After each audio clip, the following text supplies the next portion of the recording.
ومن يعص الله ورسوله ويتعد حدوده يدخله نارا خالدا فيها وله عذاب مهين. الحمد لله لا مانع لما أعطاه ولا راد لما قضاء، والصلاة والسلام على نبينا محمد وعلى آله وأصحابه ومن والاه. إن خير الحديث كتاب الله، وخير الهدي هدي النبي محمد صلى الله عليه وسلم، وشر الأمور محدثاتها، وكل محدثة بدعة، وكل بدعة ضلالة، وكل ضلالة في النار. إخوة الإيمان، السلام عليكم ورحمة الله وبركاته.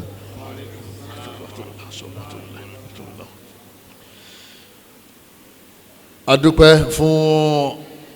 ọba Allah, ọba tí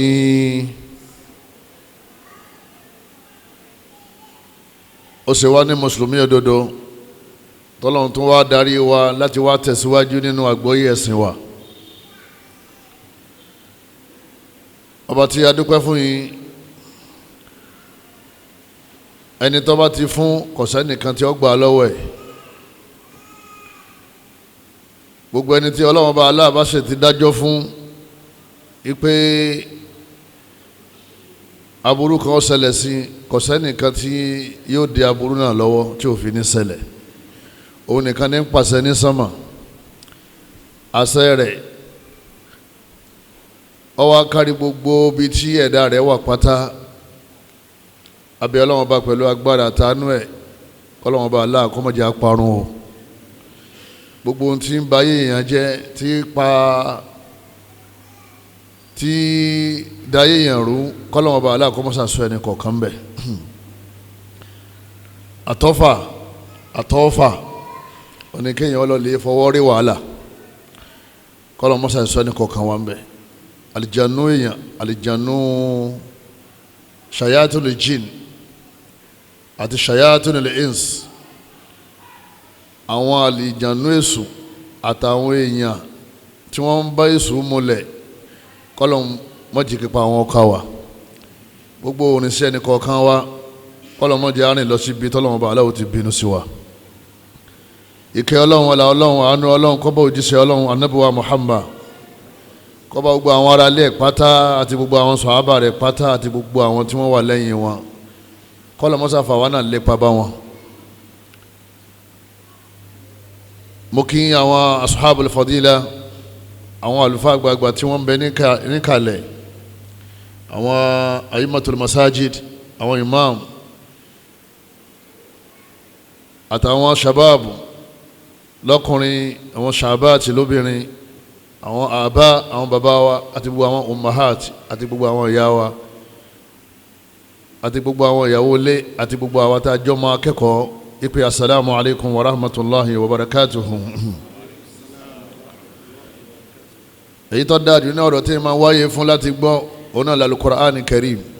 sunna nabi wa Muhammad sallallahu alaihi wasallam. òun nìkan, òun náà ni ojú ọ̀nà téèyàn máa ń tọ̀ téèyàn fi wà lìjánà Ọlọ́run. Ọlọ́run bá Allah òun ló fi Islam ránṣẹ́. al-Qur'an ni ìwé tí wọ́n fi ránṣẹ́ sàn nabi.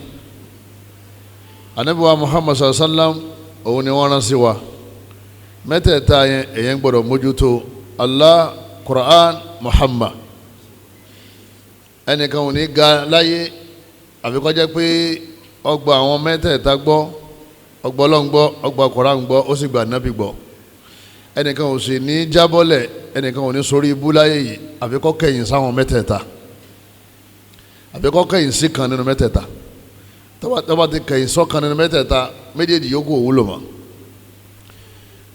bá a ṣe ń gbọ́ yìí, àgbọ́yé rẹ̀ kọ́lọ́mọ́sá fi ṣe wá lọ́ṣọ̀ọ́, lílò rẹ̀ kọ́lọ́mọ́sá jẹ́ ọ̀rọ̀ wá lọ́rùn, àtẹni tí ń sọ àtẹni tí ń gbọ́. mo kí gbogbo àwọn tí wọ́n wò wá lọ́nà jì ọlọ́run bá aláà kọ́mọ́sá ìwọlé àánú ẹ̀ kó jí ìdánilẹ́kọ̀ọ́ yọ sáǹfààní fẹ́mi tí ń sọ àti gbogbo àwọn tá ń gbọ́. àkọlé ìdánilẹ́kọ̀ọ́ náà òun náà ni khuturatu as-sab'i al-mubiqat, àwọn ẹ̀ṣẹ̀ méje ewu tó wà fún àwọn ẹ̀ṣẹ̀ náà, àwọn al-mubiqat. Tí wọ́n bá ní as-sab'u al-mubiqat nínú èdè Lárúbáwá ìtumọ̀ ẹni pé iya as-sab'u al-muhlikat, àwọn nǹkan méje tí máa ń pààyàn run, tí máa ń destroy ilé ayé, àwọn nǹkan méje tí máa ń múyàn kúrò nínú ìkẹ́ Ọlọ́run, àwọn nǹkan méje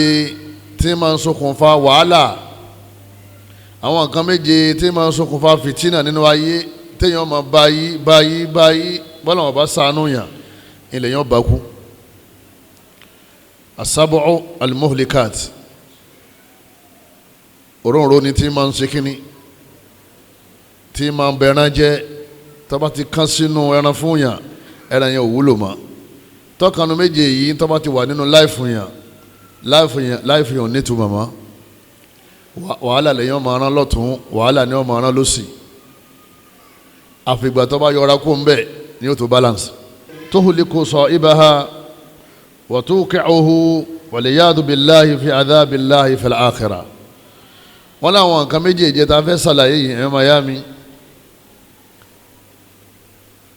wọ́n máa ń pa ẹni tí bá ń ṣe ẹyọ kan bẹ́ẹ̀ àbí ń ṣe gbogbo ẹ̀, wọ́n máa ń ṣokùnfà parun fún. lẹ́yìn náà yóò tún wá ṣe sábàbí tí ó fi wọná Ọlọ́run tó bá di ọjọ́ kíyámà. ìtumọ̀ ẹni pé àwọn nǹkan méjèèjì yìí bẹ́ẹ̀ bá ń ṣe nílé ayé ọ̀rọ̀ rẹ̀ ò ní tò, ọ̀rọ̀ rẹ̀ ó máa dàrú. tó bá wá bá a kú tí ò túbá,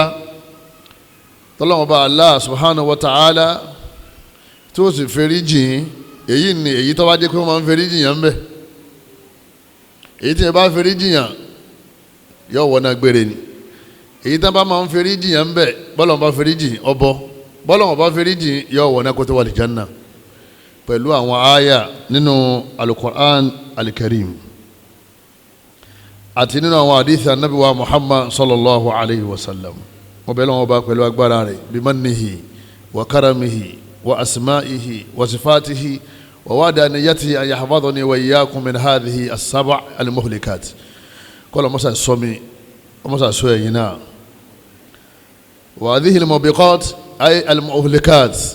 àwọn kan méje tí pààyàn yìí tí ń ba ayé yẹn jẹ́ tí ń ṣokùnfà ìyà láyé àti ìyà ọ̀run. min kaba'iri dhunub, ó wà nínú àwọn ẹ̀ṣẹ̀ ńlá téèyàn máa ń jìnnà sí nílé ayé. yajibu ala kulli muslimin ijtinabuha, mùsùlùmí gbọ́dọ̀ sá fún torí wàhálà ni. gbogbo àwọn làásì ń bẹ́lọ̀ pé ọlọ́mọdé àrí wàhálà, kò jẹ́ téèyàn ó jí téèyàn ní bẹ́lọ̀ pé ọlọ́mọdé àrí wàhálà. Allahumma inna nas'aluka khayra hadha al-yawm wa khayra ma ba'daha wa a'udhu bika min sharri ma fi hadha al-yawm wa sharri ma ba'daha. nínú àwọn àdúrà tá Ànábì ní ká máa ṣe ni pé wọ́n Ọlọ́run oore tèní mọ́sàdì ń rí o, aburú tí ó sọ̀kalẹ̀ lẹ́ni mọ́jẹ́ nípìn bẹ́ẹ̀. nínú àwọn aburú tí já lùyàn tó jẹ́ pé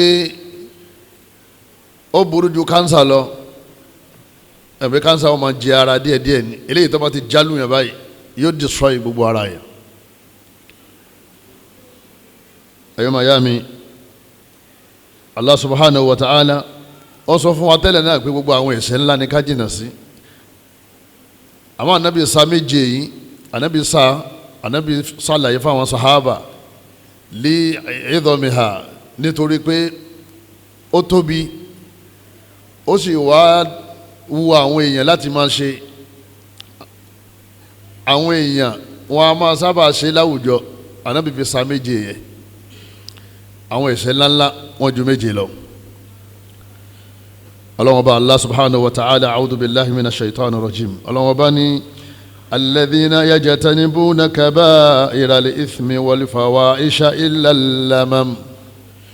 Ọlọ́run bá ní àwọn tí wọ́n máa ń jìnnà sí àwọn ẹ̀ṣẹ̀ ńláńlá gbangba tí wọ́n yé tí ṣe bàjẹ́ lérí ilẹ̀ lẹ́yìn àwọn ẹ̀ṣẹ̀ kéékèèké wọ́n ṣọ́ra níbi ẹ̀ṣẹ̀ ńlá illa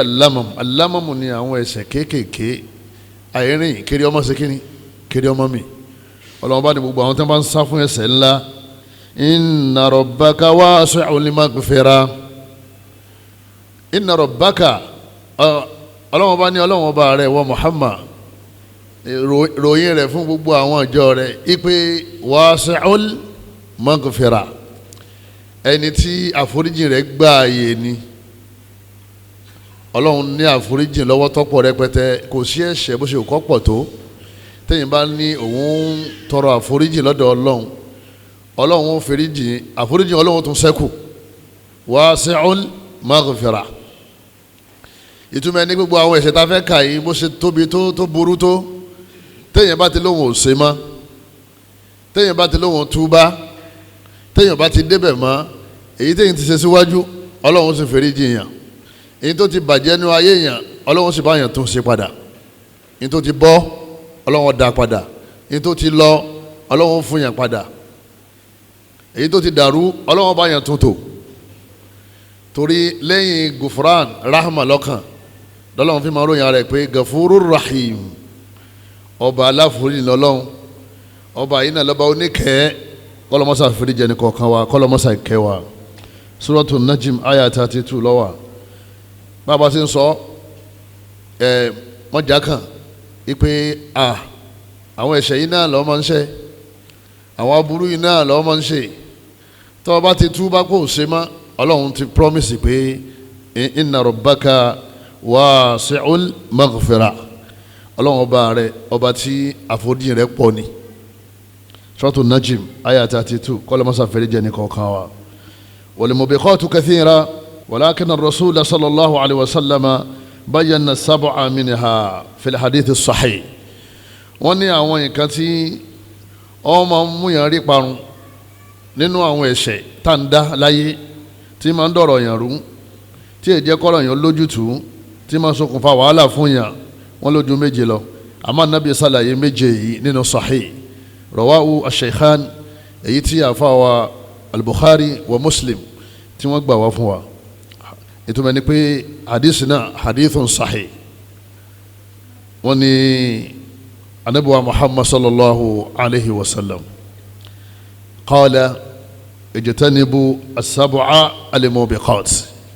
anabi ní ẹ jìnnà sí àwọn ẹ̀ṣẹ̀ méje tí máa ń pààyàn run tí máa ń ba ayé èèyàn jẹ́ ay al-muhlikat tí máa ń ṣokùnfà wàhálà fún yàn kulina wama hunna ya Rasulallah àwọn sahaba àwọn wá sọ fún Ànábì pé àwọn wo làwọn ẹ̀ṣẹ̀ méjèèjì náà ó jíṣẹ́ Ọlọ́run qala ashirku billah Ànábì ní alákọ̀ọ́kọ́ òun náà ni kó máa ṣẹbọ pẹ̀lú Ọlọ́run kó ní ẹlòmíì tó tún sìn yàtọ̀ sí Allah wa sihiru kó máa wá ránṣẹ́ lọ́dọ̀ Èṣù táǹpì ní oògùn àjò wa qatlu an-nafs allati harrama Allahu illa bil-haqq àbíbẹ̀sì kọ́ ẹlẹ́ẹ̀kẹta òun náà ni kọ́ máa pààyàn kọ́ gbẹ̀mí tọ́lọ́run ṣe léèwọ̀ kọ́ gbẹ̀mí tọ́lọ́run ṣe léèwọ̀ ìpè kọ́ gbẹ̀mí ìpè kọ́ pa wa akilu riba ààrẹ náà ni kéèyàn máa gbowó èlé kéèyàn máa jẹ owó èlé wa akilu malil yatimi kéèyàn máa jẹ owó ọmọ òrukàn wa tawalli yawma zahaf kéèyàn sá lógun ẹ̀sìn ogun jihad kéèyàn sá kú mbẹ wa qathful muhsanati al-mu'minati al-ghafilati al-mu'minat kéèyàn máa jù kó sinamá obìnrin kéèyàn máa parọ́ sinamá obìnrin tó jẹ́ pé ọjọ́ olùgbàgbọ́ òdodo al-ghafilat al-afifat èèyàn tó mọ́ra dó kéèyàn sì fẹ́ bá a ló kọjá kéèyàn sì parọ́ ọmọ pé oníṣìnà àwọn ẹ̀ṣẹ̀ méjèèjì náà nìyẹn àwọn amúlọ́kọ̀ọ̀kan tá a fi mọ bó ló ṣe pàtàkì tó nínú alukur'an. al-mubiqatul ula al-muhlikul awwal. àkọ́kọ́ nínú àwọn ẹ̀ṣẹ̀ tí anabi dárúkọ yìí sallallahu alayhi wa sallam òun náà ní ashiriku billah wa huwa a'dhamuha wa akbaruha. ìmọ̀ ṣẹbọ pẹ̀lú ọlọ́run òun náà ló tóbi jù nínú ẹ̀ṣẹ̀. kò sí ẹ̀ṣẹ̀ kan tó tóbi tó ìmọ̀ ṣẹbọ pẹ̀lú ọlọ́run. wa huwa al-muhliku. ẹbọ ìmọ̀ ń destroy life fún yàn, ìmọ̀ ń pààyàn run, nítorí pé alladhi laysa ma'ahu raja idha mata alayhi al-insan. kò sí pé ká máa wá máa ran kàn lọ́dọ̀ ọlọ́run wípé ọlọ́run ọba aláwo síjú àánú wò ó ẹni bá kú lérí ẹbọ wọn ìran kàn ánú ọlọ́run ọba. èèyàn gbọ́dọ̀ kí ọlọ́run kéèyàn bẹ ọlọ́run fún ẹni tó kú lérí ẹbọ wípé ọlọ́run lè wò ó ṣe fún ọlọ́run ọba aláwo ní fèrèjì wàláwùn náírù mukhalladan fiha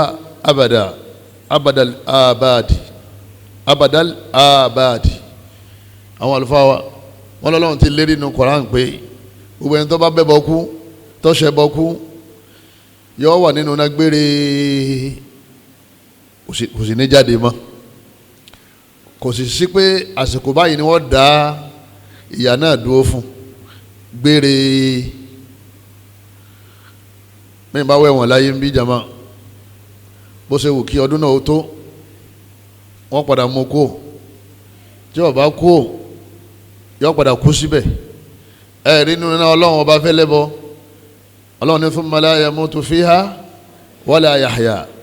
kò ní sẹ̀mí tó gbádùn ń bẹ̀, ìyà ni ó máa jẹ, kò sì ní kú. ọlọ́run ọba Allah kọ́mọ́sà sọ wá níbi aburú bẹ́ẹ̀. li qawlihi ta'ala, ọlọ́run ọba Allah subhanahu wa ta'ala ń sọ fún wa yìí pé ma kana lil mushrikina an ya'muru masajidallah. ọlọ́run ọba ní kò tọ́ fáwọn ẹlẹ́bọ ká máa wá mọ́sálásí. nílẹ̀ wá ṣe mọ́sálásí wa anna al-masajida lillah fala tad'u ma'a Allahi ahada. ọlọ́run ní mọ́sálásí ilé ọlọ́run ni ẹ má pè nǹkan míì tẹ́ ẹ bá ti dọ̀hùn, Allah ní kẹ́ ẹ má pè. gbogbo àwọn tó bá ti wá ní nǹkan míì tí wọ́n ń pè tó jẹ́ òòṣà, àwọn ayé, àwọn àgbà, àwọn ẹlẹ́yẹ, ànábì ọlọ́run, àlìjànú ní ń pè ní, ṣéwù ní ń pè ní, wòlíì ọlọ́run ní ń pè ní. ẹni bá ti ń pè nǹkan míì lẹ́yìn ọlọ́run kò gbọ́dọ̀ wá mọ́sálásí, torí pé ntọ́ wà mọ́sálásí ni pé ká máa pe ọlọ́run nìkan. orí ní fala tad'u ma'a Allahi ahada. ẹ má pe nǹkan míì mọ́lọ́run nínú mọ́sálásí. àdánwò lọ bá àwọn mùsùlùmí lẹ́ni tí wọ́n ṣe istighatha pẹ̀lú àwọn wòlíì, tí wọ́n ń pe àwọn wòlíì, àwọn ṣéwù wọn nínú mọ́sálásí. wọ́n fà láàlẹ́ wọn ò pè mọ́, wọ́n ń pe ṣéwù. ẹbọ ni èèyàn máa pe ẹni tí ì sọ lọ́hùn. shahidina ala anfusihim bil kufr. àwọn táwọn yìí náà mọ̀ pé kèfèrí làwọn. ọlọ́wọ́n bá ní kọ̀tọ́ kan wọ mọ́sálásí. ulaik, ọlọ́wọ́n bá ní gbogbo wọn àwọn ẹlẹ́bọ habitati a'maluhum. ọlọ́wọ́n bá ní gbogbo iṣẹ́ tí wọ́n ṣe lé ayé ti bàjẹ́. habitati a'maluhum. ọlọ́wọ́n bá ní gbogbo iṣẹ́ tí wọ́n ṣe, ìran tí wọ́n kí, ààwẹ̀ tí wọ́n gbà, sàká tí wọ́n yọ, umura, hajj, à ń tọrẹ, à ń ṣe sàrà, ọkọ̀ mọ́sálásí, ó mójú táwọn àfẹ́sìn, ọ̀dà lè kéwúlẹ̀. àwọn yẹn jáde lè kéwú yẹn níjọ ọkà tíra, ó ṣe dáwà káàkiri, irun dúdú ó di funfun máa la, ó ṣe wàhálà, ọkà tíra débi kójú rò rí nà mọ́, ó dáhùn fatiwa àwọn èèyàn débi pé etí rẹ̀ gbọ́rọ̀ mọ́, ó tẹ̀ kọ̀kọ̀rọ̀ yín fọ̀ párin, ó wá jẹ́ lẹ́bọ̀. ọlọ́run bá ní gbogbo iṣẹ́ tó ṣe gbogbo ẹ̀ ti bàjẹ́. kọ́lọ̀ mọ́sá ìsọ́ni kọ̀ọ̀kan wá ń bẹ̀. wa fi nnari hum khalidun. ọlọ́run bá ní àwọn ẹlẹ́bọ inú náà ni wọ́n rà sí, wọn ò ní jáde ń bẹ̀, gbére ni wọ́n máa wà ń bẹ̀. suratu Tawba Quran 9 verse 17. ọlọ́run bá aláàtí sọ pé ẹlẹ́bọ kò gbọ́dọ̀ máa wá mọ́sálásí. kí ló wá délé ní táwọn tí wọ́n bẹ nú ẹgbẹ́ múlẹ̀ tí wọ́n lo òka wo òka àwọn ògbóni yóò ṣètò sí sáfù wájú àwọn yẹn láyà gan ẹ̀yọ́ màá yá mi nínú ẹ̀sìn wa àkọ́ mọ́sálásí fẹ́lẹ́ bọ̀ ẹni tó fẹ́ ṣe Allahu akbar dénúdénú ìlà fẹ́ kọ́ wá mọ́sálásí Allahu akbar ọlọ́run ló tóbi jùlọ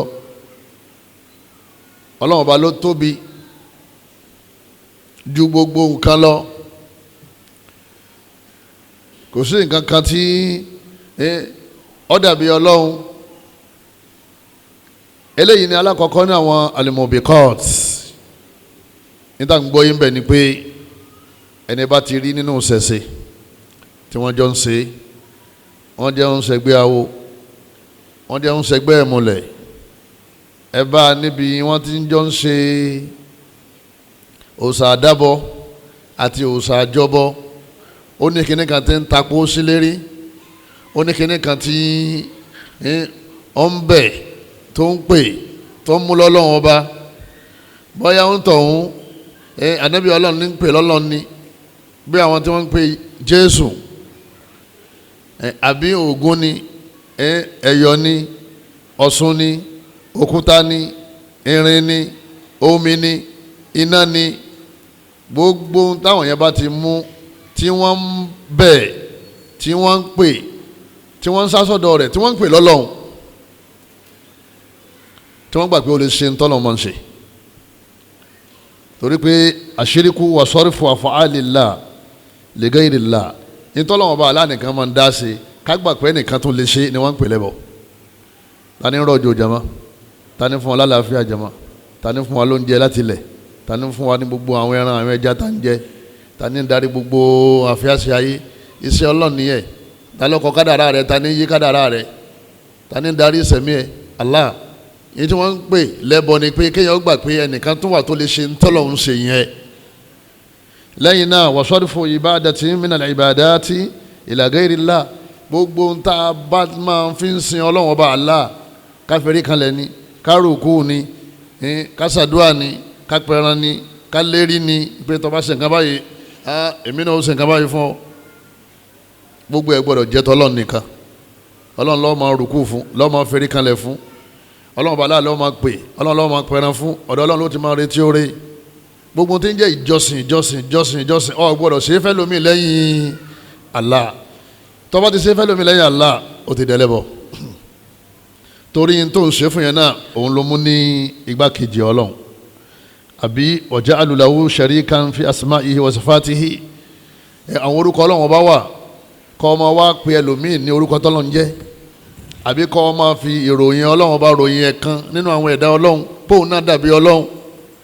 ẹni bá ti ṣe gbogbo eléyìí jama ó ti di kíni jama ó ti dẹ̀lẹ́bọ ọmọ ya ẹ̀dá alámọ́lẹ̀ kó túká ẹni bá sóògùn owó ẹlẹ́bọ ni kí ni mo pè é jama ta ni razaku jama inna Allahu wa razak orúkọ Ọlọ́run ni Ọlọ́run ló bá ti fún yàn ní pèsè ní provide tí o bá ti gbà pé kíní kan bẹ tó jẹ tó mu tó fi lówó ẹlẹ́bọ ni ó ti wọ wàhálà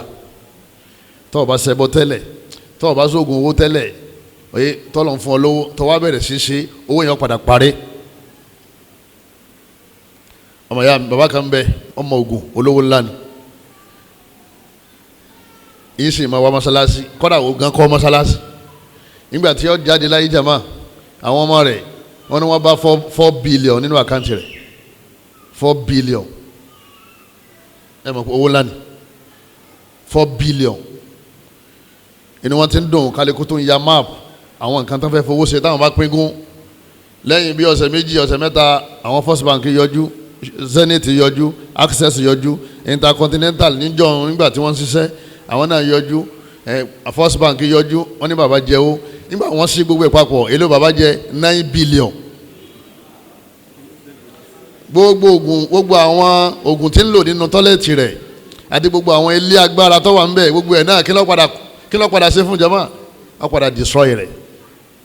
òsì náà ló padà takú láyé ó jáde láyé ló lòsì má ṣe bọ́ o bàbá ṣe bọ́ Ọlọ́run ó destroy life ẹ̀ Ọlọ́run ó sọ fún ọ pé òun lọ́lọ́ ọwọ́ mú àdàbà ọ̀gá wọ́n ní wọ́n fẹ́ soso lẹ̀ ọ̀ntẹ́fà ọ̀ndáfà ó lè bá àwọn ìyá tí ọ̀gbọ́n tó ọ òun kó lé wọn lọ́wọ́ àwọn fún wọn lọ́ṣẹ́. ọ̀daràn tó wà nílùú èbó ó kó dọ́làsì ránṣẹ́ ó yẹ $1,000 bàbá àtọ̀hún àfọ̀njálàbí ẹlẹ́bọ òun fi ike àtọ̀sẹ̀ lọ́ọ̀sì tí wọ́n lọ tí wọ́n fi sínú ẹ̀ gbogbo tó parí ẹ̀ ju 5,000 lọ eléyìí gba 1.5 òun lọ lè náwó tiẹ̀ nígbà tó gbọ́n jù lọ. bí bàbá ológun bá ní owó àtàfọ̀njálàbí wọn ò ní ṣe tí wọ́n ń ṣe yẹn yàwọn lòun ti sẹ́ndì àkáǹtì sí yín ẹ̀sẹ́ndì owó yẹn kí ló dé tẹ̀ múnú yìí tó wà ńlẹ̀ ẹni tí olówó fẹ́ sowó fún yàn olùsí fẹ́ sọ yẹn dolówó òun náà ní ìtumọ̀ ẹni pé gbogbo tí ń tòjọ́ tí irọ́ nípa fún ọ aláàní decide ẹni tí ó lówó aláàní sì ránṣẹ́ sí yàn tó bá sì ti ṣetán ó ṣetán nìyẹn tó bá ní o ní tí ní ọmọ kanlẹ̀kùn ọmọ rìn ká náà ní tásìkò ọlọ́run fi tó mọ́sọ̀gùn sọ mọ́sọ̀gùn kan mọ́ra o mọ́sọ̀gùn kan mọ́lé mọ́sọ̀gùn kan mọ́sọ̀bù mọ́dìra mọ́sọ̀gùn kan mọ́ra mọ́sọ̀gùn kan mọ́sọ̀bù mọ́sọ̀gùn kan mọ́dì mọ́wẹ́gbẹ́ awo mọ́wẹ́gbẹ́ òkùnkùn dúró ti ọlọ́run ọba Allah subhanahu wa ta'ala mọ́lẹ́lò míì tó ń sáàdì lẹ́yìn Allah ìwọ tó bá jẹ́ pé nínú ilé rẹ níta rẹ la ilaha illallah nìkan náà bá ní mo kí ọ kú oríire o ìwọ ti bọ́ nínú wàhálà sanuliki fi kulubi alladhina kafaru ru'ba bima ashraku ọlọ́run ọba ní gbogbo àwọn tí wọ́n ń ṣẹbọ ọlọ́run ní ìní fi wọ́n lọ́kàn balẹ̀ ọlọ́run ní ìní fi wọ́n lọ́kàn balẹ̀ ẹ dákun torí tọ́lọ́run ọba wa ẹ̀yin bàbá wa ẹ̀yin ìyá wa ọjọ́ ń lọ ilẹ̀ náà ní ń sùn lọ yìí jama ilẹ̀ ní ń sùn lọ yìí ọdún kẹwàá sísìn bá a ṣe rí kọ́ yìí kálukú náà ń dàgbà wẹ́rẹ́wẹ́rẹ́ ìtumọ̀ ẹni pé à ń súnmọ́ sáré yìí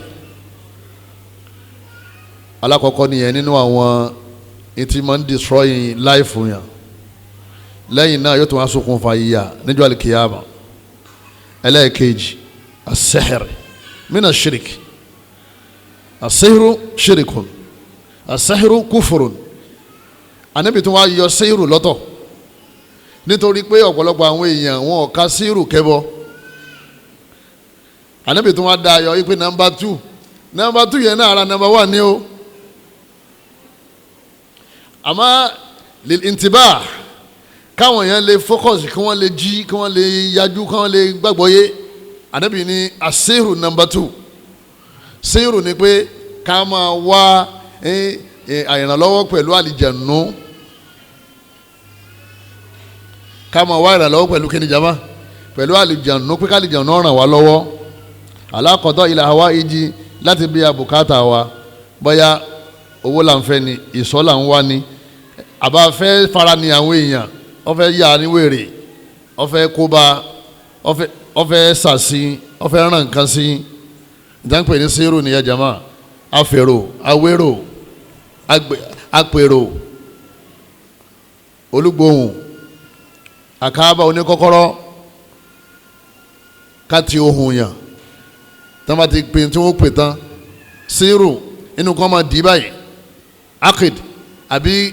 wàrúkọ kọ́ máa pè nǹkan ló fi jẹ́ pé àwọn afa pín sírù sí méjì àsírù kìsìmán sírù la akid wàsíhìrù takhayili sírù la akid ẹ̀yọ́ mayami òun náà ni ká máa dè nǹkan ká máa lọ́ nǹkan ká máa pò nǹkan papọ̀ lánìyàn yìí pé afẹ́ràn èṣù ń sẹ́ nípasẹ̀ rẹ̀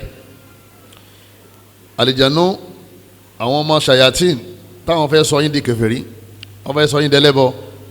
tẹ́ ẹ bá ti ń lọ nǹkan mọ́ nǹkan àwọn ti wà ń tòsí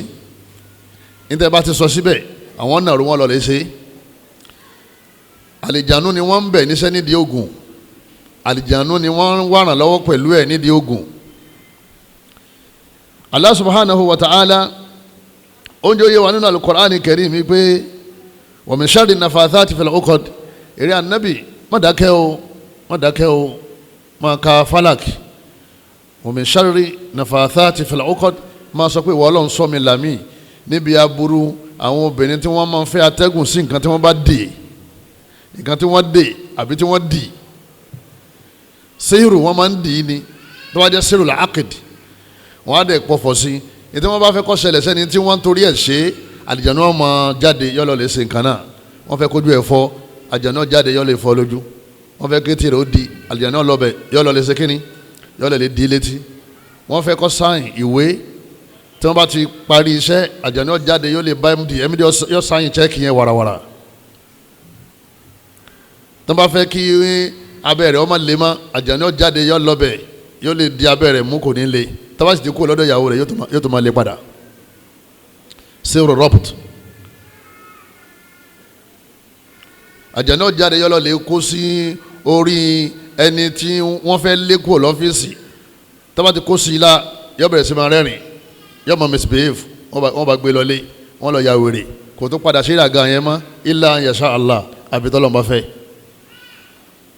gbogbo àwọn iṣẹ́ ńlá bí yìí oyè iná àwọn èèyàn máa ń ṣe lábẹ́ sihiru. Allah subhanahu wa ta'ala níjó yé wáyé pé sihiru kan tó wà tí wọ́n ń pè ní sihiru takhyili la haqiqata lah, òun ara ò ní nìyàn ó ti ara ò ní nìyàn ṣẹ́ríta àkọ́kọ́ yẹn sihiru làákìdì yẹn òun lè fa rẹ̀ ó lè fa ìdí fífọ́ inú rúnrún ó lè fa ikọ́ ní ìmọ̀ wúkọ́ olùbákẹ́ yìí máa ké tààrà ọmọ ta tí ó máa jájẹ́ kọ́dà yìí ń fa ikú tí wọ́n ṣàṣeyàn tó ń tó ń ṣe jáde láyé yóò wá ṣe dédé kádàrá Ọlọ́run sẹ́ni tá accident pa náà bá ṣe mọ́tò ọba bá tí mọ́tò ọba pa níjọ́ náà ní òkú tẹ́lẹ̀ àbí ẹni tí ń sírù pa ọjọ́ kú rẹ̀ tó náà lójú ṣe kíni lójú ọjọ́ sábàbí fún sírù máa ń jẹ́ sábàbí kú bó o ṣe ń sá fún mọ́tò tó ń sá fún tírélà máa sá fún sírù kí ló máa wá sí tí wọn ní o tó máa fi kan para wọn náà máa jẹ nǹkan ni wọn máa lọ nǹkan mọ́ra irọ́ o kúl a'udhu birabbil falaq kúl a'udhu birabbin nas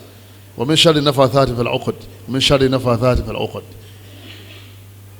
ọlọ́run ní ká dábìá ọmọ ká kí sírù ọmọ bá mu ọwọ́ ń pè ó sí sírù tá a dábìá ọba sì ká sírù ó mu falaki àti nas wa ẹ má jẹ́ àfi ṣeré abilu àrọ́lù kọ́lọ́mọdé ọbẹ̀ ní kọ̀ọ̀kan wa wọ́n ṣe sírù fẹ̀ráàkù tọkọ àtìyàwó àwọn náà ni wọ́n jẹun tán sí ni wọ́n bára wọn ṣeré ńsìn tí wọ́n pé inú odò ni wọ́n rí sírù yẹn mọ́ àbí wọ́n ru sírù yẹn wọ́n rí mọ́nú inú omi àbí inú àrò tí wọ́n ti ń dáná ńbẹ̀ àwọn méjèèjì inú wọn máa ru síra wọn títí tí wọ́n fi túká gbogbo àwọn sírù al-aqdi yìí èyàn ò rí ìlàpá rẹ̀ nínú ara rí sírù takhyili la haqiqata la ní filẹ̀ yóò sì máa ṣe kíni yóò sì máa ṣiṣẹ́. wọ́n ní yukhayyalu as-sa'iru lin-nasi ala ghayri haqiqatihi wọ́n ní rí sírù takhyili bàbá ológun yóò kàn máa fi ìṣújú ni wọ́n máa fi gbá yín ìṣújú wọ́n máa ń ṣe fún yàn ìṣújú ọ̀tọ̀ ní tó wà nílẹ̀ ọ̀tọ̀ ní tá a máa rí àwọn tó máa ń ṣe sírù takhyili yìí àwọn tí wọ́n lè fi irun erí wọ́n lè so mọ́ mọ́tò yóò sì máa fi fa mọ́tò ṣé ọ pọ́sibú jama ọ̀tọ̀ ni tí ń fa mọ́tò kìí ṣe irun yẹn àmọ́run ni wọ́n máa ṣe kíni ni wọ́n máa rí nígbà míì yìí máa ń ṣẹlẹ̀ táwọn yóò mú ògùn náà tí wọ́n sì máa ju sẹ́nu ògùn náà yóò sì máa ju sẹ́nu sírù ni tí iná bá bá yẹn lẹ́nu ẹni ó jóná ni nígbà míì yóò máa yọ ọ́nà lẹ́nu nígbà míì yóò máa fi ọ̀bẹ yóò máa fi rẹ́ra rẹ̀ nú sírù ni ẹ̀yẹn gbọ́ ọ̀bẹ yẹn lọ́wọ́ ẹ̀fun ní mi tí ìfun rẹ̀ ọba ní yọ dálẹ̀ olórí burúkú ni ọ̀fẹ́ wọn fi gbá àwọn èèyàn ni wọ́n fi ṣe gbájú ẹ̀ ní jama nígbà tí pẹ́lá ń ṣe tiẹ̀ ṣe máa yẹ bílíọ̀nsì tó wà lọ́wọ́ ẹ̀ ẹ̀yọ́ máa yá mi nínú ẹ̀sìn wa a máa yọ ọ́nà lẹ́nu iṣẹ́ ṣètọ́ ni iṣẹ́ àlìjánu ni iṣẹ́ karama kéèyàn máa rí nǹkan tó rẹwà tó wà nílẹ̀ kọ́ wa burẹ́wà lójú yàn nǹkan tó burẹ́wà kọ́ mọ rẹwà lójú yàn wọ́n ní àǹtí sílífà ìkọ̀rọ̀kọ̀ látijọ́ yìí ẹni kọ́ wa àṣà tí kèkan fún gbogbo àwọn eréṣiríṣi nǹkan wọ́n sá pé kó gbogbo ẹ̀ mọ́ra wọn bí ẹrú wèrè wọ́n ní kọ́ ọmọ fi rajú ṣé mùsùlùmí nìyẹn jẹ́ wọ́n ẹbí Allah ló pè tí ó fún ọlọ́kọ̀ alálùbáríkà ó wá ń wọ́kọ̀ lọ́dà àlìjánu ẹlòmíì wọ́n máa lọ́dọ̀ àlìjánu nílé jẹjẹkújẹ nílé mumukumu níka kí odò sírù tàkìyìlì hìn ìmọ̀ nsẹ̀lẹ̀ nígbà mi tọ́jẹ́ pé àwọn nǹkan tí ó burẹ́wà yóò sì máa da lójú yàn tí wọ́n bá da sírù yìí tí wọ́n da sára mọ́tò 700,000 ó sì rà ní 7 million ó délé tán ẹlẹ́hàá ni wọ́n pè á ojú yín fọ́ ńgbà tí ẹ kó kalẹ̀ ni alóhùn láìkẹ́ gan tálíjànú yẹn bá ti kú lára mọ́tò yẹn ojú rẹ̀ ó sì wá wálẹ̀ wọ́n dẹ̀ ti sẹ́ndì owó sínú àkáǹtì wọn gbà yẹn àwọn ìyá aláṣọ wọ́n ń lò àwọn ìyá olóúnjẹ wọ́n ń lò bọ́ bá ti lè wo ṣọ́ọ̀bù yẹn ọ̀ wọ̀ bẹ̀ tọ́ bá wọ̀ bẹ̀ ọ̀ rà ń tọ́ wà ń bẹ̀ bó lówó lọ́wọ́ padà wá tí sírù yẹn bá ti mú ọ àrìmọ́lẹ̀ rẹ̀ wà àfikọ́ wà alátẹ́gùn wà ní bá ń wàrà lọ́wọ́ pẹ̀lú àlìjànú kí ni ń fà fúnra rẹ̀ ìparun gbogbo ilé oúnjẹ tí wọ́n fà àlìjànú dá sílẹ̀ ẹ̀ padà rí pé yọ padà fọdọ̀ ẹ máa lọ lè sọ gbogbo ìyá olóúnjẹ tí máa ń lo àlìjànú fáwọn èèyàn ṣọ́ọ̀bù yẹn padà parun òun náà padà dolo sí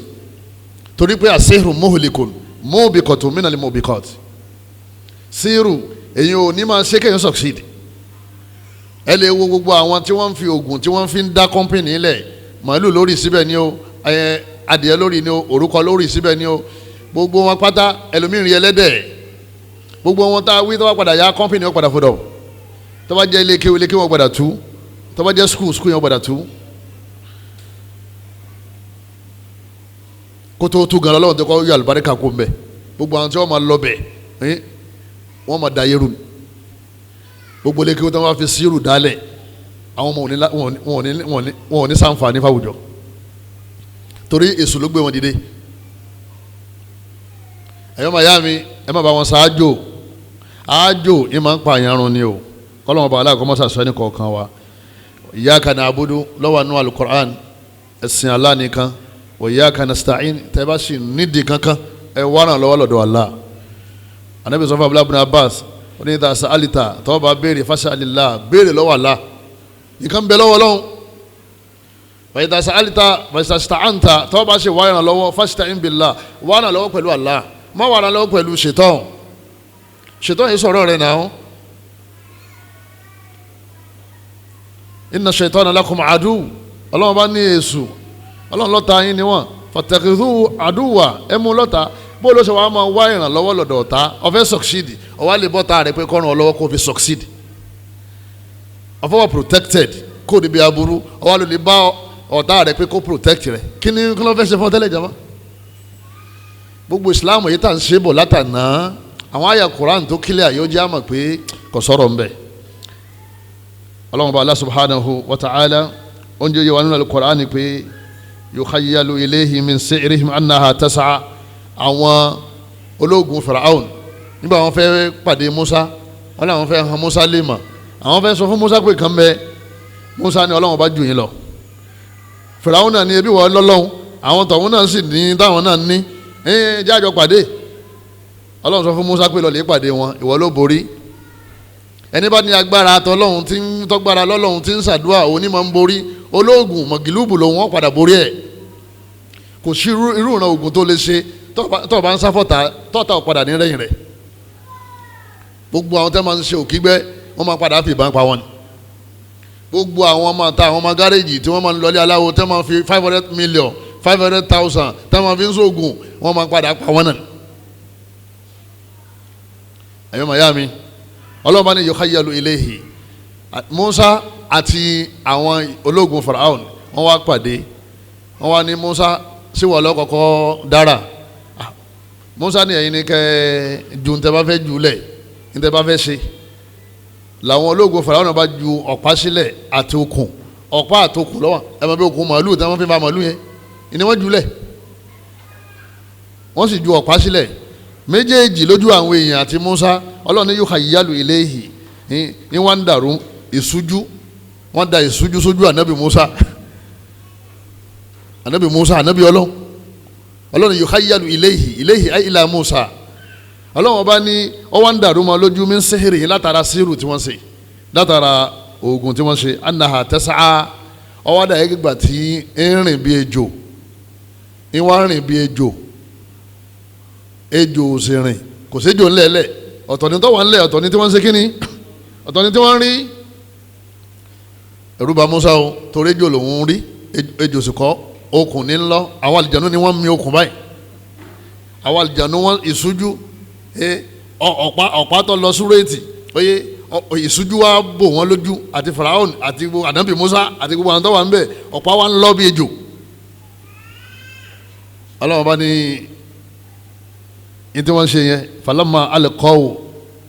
ọlọ́run bá nígbà wọ́n ju ọ̀pá àtọkùn lẹ̀ saharu ayunan nas wọ́n dà sójú bò wọ́n lójú ọlọ́run ní saharu annas saharu ayuna ojú lòun bá ṣiṣẹ́ ìṣújú ọ̀tọ̀ ní tọ́wọ́ nílẹ̀ tọ́ tọ́ ma ṣe kíni tọ́ ma rí wọ́n ṣe tàdé àbóhùn wọ́n sì dẹ́rù bá gbogbo àwọn tọ́wọ́ ń bẹ̀ anabi Musa náà bẹ́ẹ̀ bẹ́ẹ̀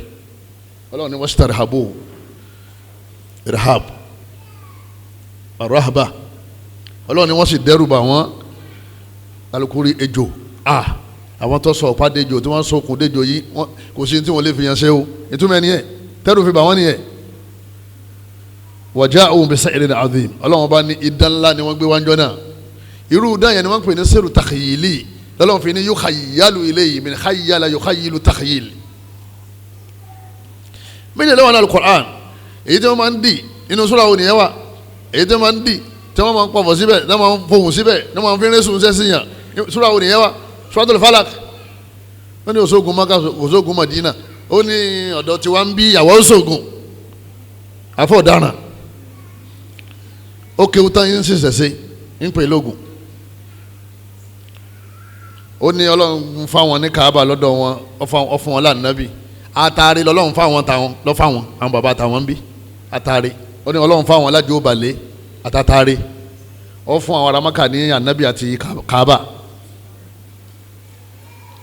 gbogbo nǹkan yìí náà ń bẹ Madina ń bẹ Mákà ọlọ́run bá sọ fún ànábì pé káàkó ńlẹ̀ orí ibú ni ìparun ni ọmọ ìyá mi ọ̀fẹ́ ga má lọ lé adáfá o bàbá onífá náà lówó má lọ sọ́dọ̀ àwọn tí wọ́n ń tẹ yẹpẹ̀ má jẹ́ wọn rí náà sí ọ tó bá ti gbọ́gbọ́ púpọ̀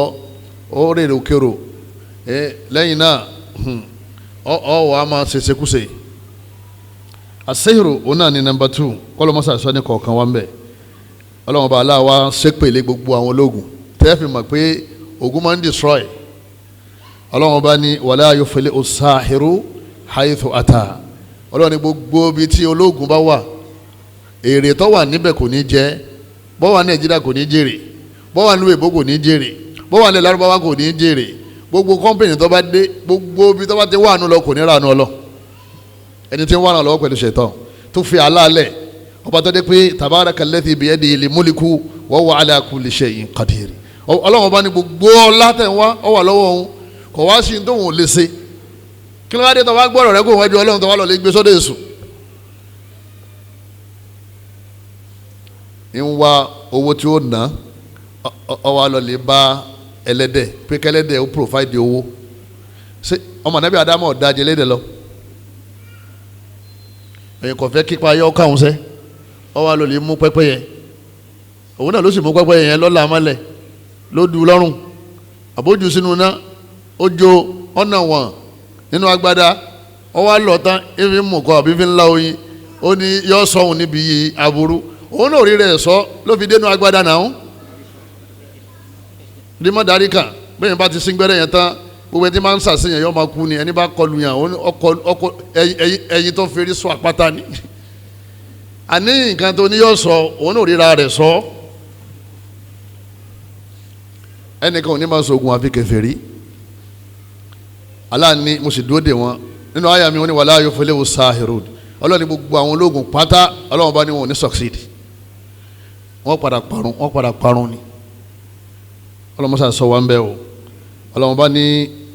lẹ́yìn ìgbà sẹ́mọ̀ pé ọlọ́ni wọn ò ní jèrè láyé ó tún wá sàlàyé tọ̀run náà ọlọ́wọ́n bá ní wa qad alimu laman ishtara ay istabdala Allahu akbar ọlọ́wọ́n bá ní àwọn tá à ń wí yìí àwọn náà mọ̀ pé àwọn sọjàrà wọ́n fi ìgbàgbọ́ wọ́n fi pààrọ̀ àìgbàgbọ́, wọ́n fi èṣù wọ́n fi pààrọ̀ Allah. Ọlọ́run bá ní ma lahu fil akhirah, Ọlọ́run bá ní min khalaqa ma lahu fil akhirati min khalaqa. Ọlọ́run bá ní àwọn ológun kò sí nǹkan kan fún wọn ní àkhírà mọ́ lẹ́yìn kan wọná, kò sí nǹkan kan fún wọn mọ́. Gbogbo sẹ́ẹ̀rì tí wọ́n ṣe lé ayé ti bàjẹ́ pẹ̀lú tó dì mọ́ tó dì sọ́kàn tó fi jáde láyé, tó gbà pé yọ́ là wọn yọ́ gbà wọn. Tá a bá wá ń kó mùsùlùmí jọ nílẹ̀ Yorùbá, ẹ dákun mùsùlùmí mélòó pẹ̀lú àwọn tá a jọ ń lọ yìí, tá a jọ ń lọ jímọ̀, tá a jọ ń lọ múra àti ájì yìí, èyí mélòó ni ó kù? Ọlọ́run ti ní kò sí nǹkan kan fún Ọlọ́run o. Suratul Baqara àyà 102 ìbẹ̀rẹ̀ Ọlọ́run ti ní kò sí nǹkan kan fún min khalaqa ayé min nasib, kò sí nǹkan kan tí wọ́n bá nínú fáìlì wọn nínú sẹ́ẹ̀rì mọ́. ọ̀n gbọ́sẹ̀ wálé onígbà ìgbà ayé nínú tọ́lẹ̀tì tó fi ń wẹ̀, ọ̀n lodò, ọ̀n lè bá wọn oníṣẹ̀ṣe wọ́n sì ń gbẹ́rẹ́ fún ọ, kò sí nǹkan kan tí wọ́n bá nínú bàdà rẹ̀ mọ́ lọ́dọ̀ Ọlọ́run alikiyam. ọ̀n dálì kiyama báyìí wọ́n júwe náà fún ọ. Inna Allaha la yaghfiru an yushraka bihi, Ọlọ́run ló wò ní fèrè jẹni tó bá ń ṣẹbọ, ẹbọ ní ká máa sọ̀gùn náà. Wa ma kafara Sulaiman walakinna shayatina kafaru yu'allimuna an-nasa as-sihra. Ọlọ́run náà Nabi Sulaiman ṣe kèfèrí o, gbogbo ọlá tá a dá yẹn àwa la dá, èṣù kọ́ràn lọ́wọ́. Àwọn àlìjànú àwọn ni kèfèrí, yu'allimuna an-nasa as-sihra, àwọn ni wọ́n kọ́ àwọn yẹn lóògùn. Innama nahnu fitna, Haruta àti Maruta ó ní àfitinà làwa o. Wala takfur, ọmọ di kèfèrí o. Wa yata'allamuna minhuma ma yufarriquna bihi bayna al-mar'i wa zawji. Suratul Baqara àyà 102 ìbẹ̀rẹ̀ Ọlọ́run ti tún àṣírí àjò, chapter 2 verse 102. gbogbo ìta ti ṣe kọjá kọ́lọ́hún musa fèrèjì wa o, èyí tí ń bẹ lọ́wọ́ ẹni tí má tún ṣe kọ́lọ́hún musa gbà lọ́wọ́ rẹ̀ látàsìkò tá à ń sọ yìí, kọ́lọ́hún mọ́ àjẹ́ padà síbẹ̀ mọ́. ìṣòro àdánwò tí báyà téèyàn fi fàbú àti wùmù pé ẹja jáde o, Ọlọ́run níjọ́ bẹ́ẹ̀ ni kọ̀ọ̀kan wa o, ọlágbára Ọlọ́run ọba wa. tọ́ ó di méjì nínú al-mubiqat as-sab'a. ẹlẹ́ẹ̀kẹta nínú àwọn tí máa ń pààyàn run wa qatlu nafs allati harrama Allahu illa bil haqq, òun ni kéèyàn máa gbẹ̀mí, kéèyàn máa pààyàn. ẹni bá ti pààyàn èèyàn ti dá ìbànújẹ́ kalẹ̀ sínú ilé wọn. tó bá ti gbẹ̀mí kan, ọmọ lọ gbẹ̀mí ẹ̀ ní o, ó ti kọlà sẹ́mi ìyá àti bàbá rẹ̀. ó gbẹ̀mí bàbá ní o, ó ti sọ àwọn ọmọ yẹn dọ́mọ òrukàn. ó gbẹ̀mí ọkọ ní o, ó ti sọ ìyàwó rẹ̀ di opó. ó gbẹ̀mí ẹni tẹ́jọ́ ń wá ipò, ẹni tọ́lọ́ ń kẹ́ láàrin wọn ti ń náwó fún fámìlì náà ló ti ṣe kíni, iná ló ti pa yẹn. bóyá ó fẹ́ fi ṣògùn owó, àwọn míì ń pààyàn wọ́n fẹ́ fi ṣògùn owó. Ọlọ́run má jẹ́ á sì rìn o. sẹ́ni bá ṣe ń jáde lọ tá a lọ bí iṣẹ́ yẹn, àwọn kan náà jáde wọ́n gbé bọ́ọ̀sì jáde àti takisí. kí ni wọ́n wá káàkiri jama? àwọn ọmọ èèyàn tí wọ́n kó sákóló wọn, wọ́n sì wà wọ́n lọ bí wọ́n ti ń fi wọ́n sàpáta. nílẹ̀ Yorùbá yìí náà ni kò sí ìlú tí ò sí, kọ́lọ́ sáàmọ́jì ó kó sọ́wọ́. wọ́n yọ orí sọ́tọ̀, àwọn tí ó wà ara orí, àwọn yẹn ti wà ńlẹ̀. arákùnrin kan ọbọ lọ́wọ́ wọn jò ní ọbọ. ọ̀kan náà àwọn ọmọ ọ̀dọ̀ tí ń bá wọn ṣe oúnjẹ, òun lọ rescue rẹ̀.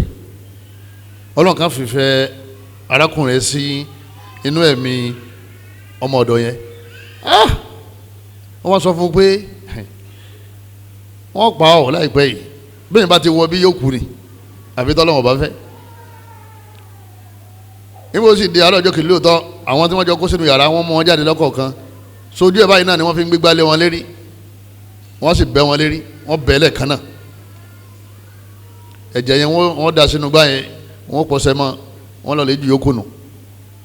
ìmíì gbogbo bọ́dì tó kù náà ló wúlò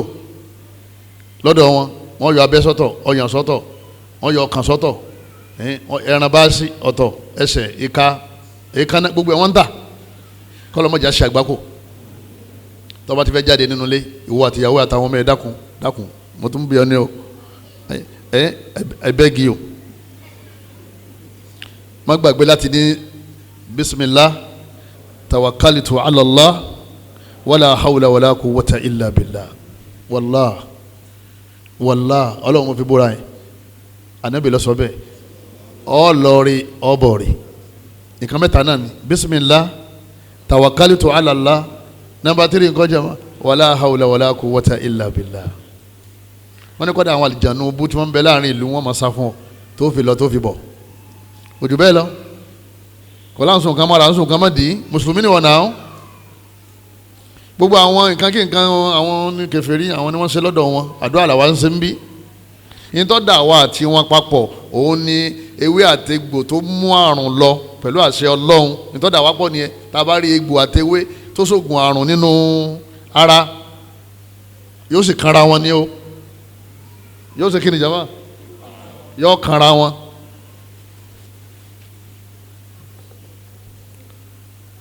àmọ́ gbogbo àwọn yòókù àwọn ni wọ́n ní medicine ọ̀dà wa pọ̀ àwa àti kèfèrí gbogbo ewé tọ́lọ́run dá yìí kò sí èyí tí ò wúlò ń bẹ nígbà àwọn sàábé gba sílámù tán wọ́n da gbogbo àwọn oògùn burúkú yẹn nù àwọn ẹbọ yẹn wọ́n tún wá lọ lè bá ànábì pé àwọn agbójẹ́jẹ́ ní gbogbo àwọn oògùn onírúurú erí fífọ́ ànàtàdáwà sáàlì tó máa ṣe dàwà àbí ká fi dàwà náà lẹ̀ kágbára lọ́lọ́ ànábì ní tàdáwà ibadallah ànábì ní ẹ máa ṣe dàwà ni pé ẹ máa ṣe oògùn àìsàn fẹ̀yìn náà lọ́la bíọ́dà dáa ọlọ́run ò fi àrùn kan sérí ilẹ̀ illa wada aláwọ̀ ṣèfà ọlọ́run ti fi ìwòsàn rẹ̀ sérí ilẹ̀ lérí àánú tọ́lọ́run ní lérí wa kò sí àìsàn àmúdí tí ológun tó bá ti kàn ọlọ́run yìí ṣetán kọ́lọ́mọ́sá wò wá sàn ní gbogbo àrùn tí ń bẹ fẹ́ ní kọ̀ọ̀kan wa kápá àwọn èèyàn yìí àwọn míì ń pààyàn nítorí òṣèlú àwọn míì ń pààyàn nítorí wọ́n jọ ń ṣe business ẹlòmíì ń pààyàn látara ìlara ipe wọ́n fẹ́ jù mí lọ àìdí mú kó lẹ̀ ọlọ́run bá Allah ó ní wa man yaqtul mu'minan muta'ammida ẹni bá pa olùgbàgbọ́ òdodo tọ́ màmá láì ṣe kó ṣèṣì ọ́ màmá pa fajazauhu jahannam ọlọ́run bá ní jahannama ní ẹ̀sẹ̀ yóò wọ̀nà jahannama ba'idatul qa'ri náà ń pè ní jahannam ọ̀gbun ìyà tó jìn ọlọ́run bá ní khalidan fiha yóò sì pẹ́ńbẹ́ wa ghadiba Allahu alayhi ìbínú ọlọ́run sọ̀kalẹ̀ sí apààyàn lérí wa la'ana ọlọ́run ó gbé jìnnà sí kẹrẹ̀ sáyé ló ti bàjẹ́ ṣé o ti ṣe mú bí kọ̀ báyìí ẹ̀wọ̀n tọ́lọ́run bá aláǹtò fún ọlọ́run bá ní yọ wọ Jahannama lẹ́yìn náà òun ti bínú sí ìbínú òun yọ máa wà lérí ẹ̀ ègún ti wà lérí ẹ̀ nìyẹn wala anahu ọlọ́run ti ṣépèlé yóò tún wá pẹ́ńbẹ́ wa addalahu adaban adhima ìyàtọ̀ wá tóbi ń retí ẹ̀ lọ́rùn aláàní ìyàtọ̀ tóbi lòun fi jẹ́ aláàní ìyà yẹn tóbi yóò dákọ̀ ọmọ títóbi ọlọ́run kó lè mọ bí títóbi ìyà yẹn ṣe tó fẹ́ni ọba lè pa olùgbàgbọ́ òdodo ọlọ́run níjà lẹ́mi lọ́rùn o ẹlẹ́mìí ń pọkọ rẹ̀ látara owó burúkú owó ṣetán owó tọ́lọ́ ń kà fún ọ ayé rẹ̀ ò tí nínú tu mọ̀mọ́ àyè máa bá kọ́kọ́ gba sínú ẹ̀wọ̀n depression stroke wọ́n padà wá pa wọ́n padà pa sísítà tó pọkọ gbogbo ìbínú tó bá bí má pa àyẹn o bí ìjọba atayé ọba mú ọ owó tọ́lọ́ wọn bá aláàkà fún ọ pé òun ṣe fún ọ òun ó jọ síná Jahannama ló sì wọ̀ òun àwọn ọmọ bínú sí ọ látayé lọ́run òun tó wá ṣépèlé ọ látayé lọ́run ẹni wọ́n ṣèpèlé sí wọn ò sí destroy life ẹ̀ ló fi jẹ́ pé ká máa pààyàn ọ wà nú àwọn al-mubiqat ọlọ́run níjà lẹ́mi lọ́rùn o ní tó bá sì ti ń bínú púpọ̀ jù ọ̀yẹ́ máa ṣe a'udhu billahi minash shaitanir rajim àmọ́ ẹlòmíín fóònù lásán lọ́kànkàn rí pé ìyàwó rẹ̀ lọ́wọ́ ní Ibrahim àbúrò ìyàwó ẹ̀ lọ́sẹ̀ ní mẹ́sẹ̀gì ló ní my I miss you sẹ́wọ̀n pé òun sọ pé àǹtí òun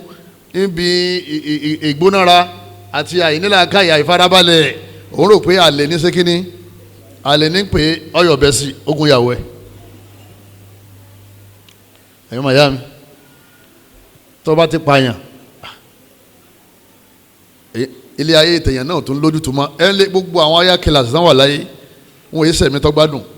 jójoojúmọ́ làyà wọn máa já tí ò bá mugbó tí ò mọtí kò lè sùn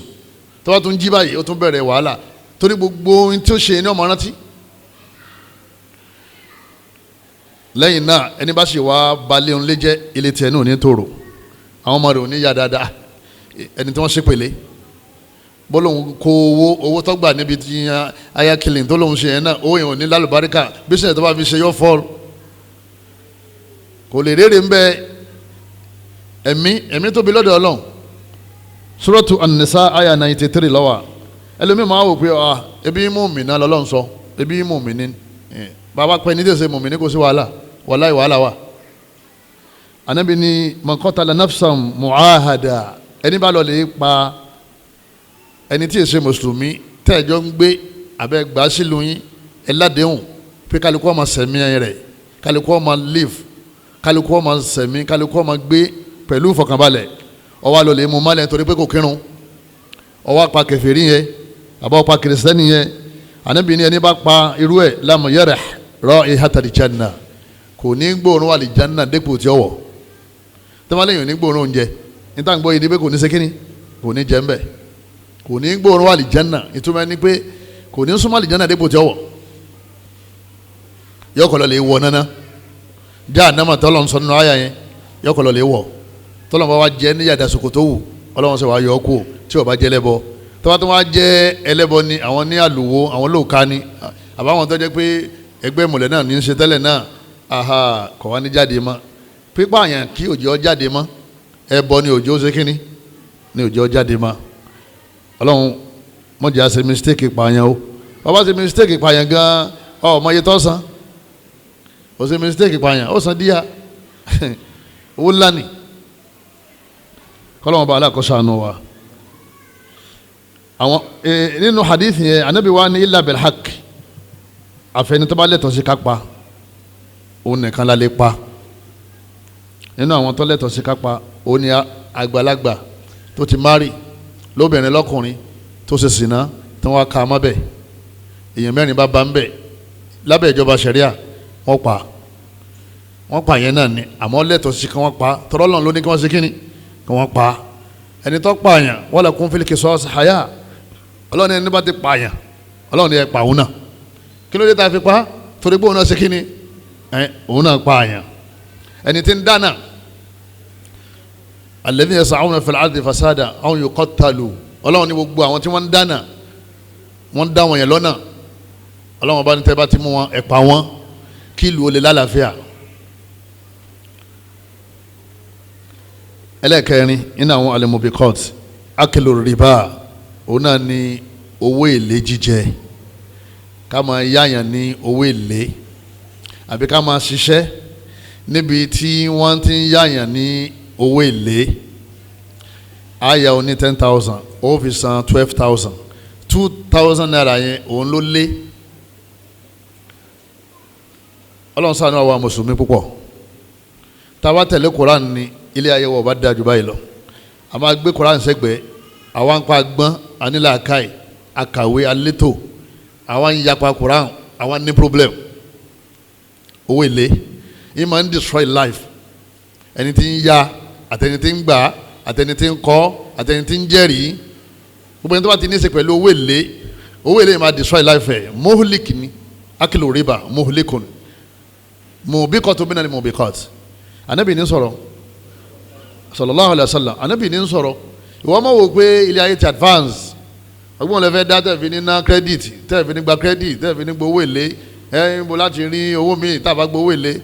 ṣé ọ̀rọ̀ wá sí yẹn wá básìkò yìí mú mọ́ ọ̀rọ̀ tọ́lọ́run bá aláṣọ Ọlọ́run fi Kùránì plan ayé ni láti bẹ̀rẹ̀ rẹ̀ dópin ẹ̀ nítorí ní ọ̀dà lásìkò Ànábì ẹ̀ tá yóò fi parẹ́ kọ̀dá náà ní ọmọ jẹ́ nítorí ní yóò fa wàhálà fún Ànábì nígbà tó sọ àyà ń kalẹ̀ tá yóò fi parẹ́ yóò máa fa wàhálà fáwọn èèyàn ni tẹ́bátẹ́lẹ̀ ní gbọ́ ẹ̀sìn ní sinmi owó èlé owó alájẹmọ́sùn owó nàpọ̀ ẹ̀yọ́ mayami ẹ má jí ìnira ẹ má jí omu wà débẹ̀ ìnira ń bẹ wàhálà sí wa ẹkọ́nọ́mì ti bàjẹ́ nítorí ba ẹkọ́nọ́mì jẹ́ jama owó èlé yíyá ni ṣe é mọ iye tírílíọ̀nù tá a yá bí ọdún kẹta sísìn lẹ́yìn ìgbà ìnira yìí sí fò ló di 23,000 onígbà ó fò ó di 40 ó di 45 ó di 50 54 ó ti lọ 60 ọ̀sẹ̀ ìwálẹ̀ ni Ọlọ́run nìkan ló mọ ibi títún lọ ìjọba tó bá ti yá owó èlé wọn ní succeed ṣẹ́ni gbogbo àwọn westerners yẹn àwọn western world tá a rò pé wọ́n succeed yẹn àdánwò tí ń bá wọn yẹn ṣe àdánwò kékeré o àwa Áfíríkà ni wọ́n ń ró àwa lásọ tí wọ́n ń ró mọ́ra àṣírí wọn bá ti ṣe kíní ìbá ti tú ti pẹ́. gbogbo àwọn banks yẹn gbogbo wọn ní challenge tó ní agbára àmọ́ torí àwa tá à ń fowó síbẹ̀ àwa lásọ tí wọ́n ń ró mọ́ra ní òjá àṣírí wọn ti tú. tẹ́yìn fún wa ń bá yẹn pẹ́ dákun ẹ̀ wá yáwó ẹbí sílẹ̀ tó ní kémi ó ṣe tó fi ní kí n yáwó kí n wá ṣèlé kí ló dé wò ṣe.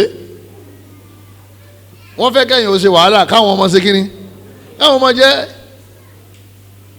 wọ́n da ìyọnu sí nínú ìgbésí ayé àwọn tálíkà ní yáwó náà làwọn bá mi sọ pé ńgbà míì gan kéèyàn yáyàn lówó ìmọ̀ ní ládájú kéèyàn ó bùyàn lówó lọ torí pé ó lè bùyàn lówó ńgbà míì kó ń tọ̀ wọ́n mọ̀ nídìí ẹ̀ àmẹ́nìkan ò ní wá yáwó àfẹ́ni tó nídìí ẹ̀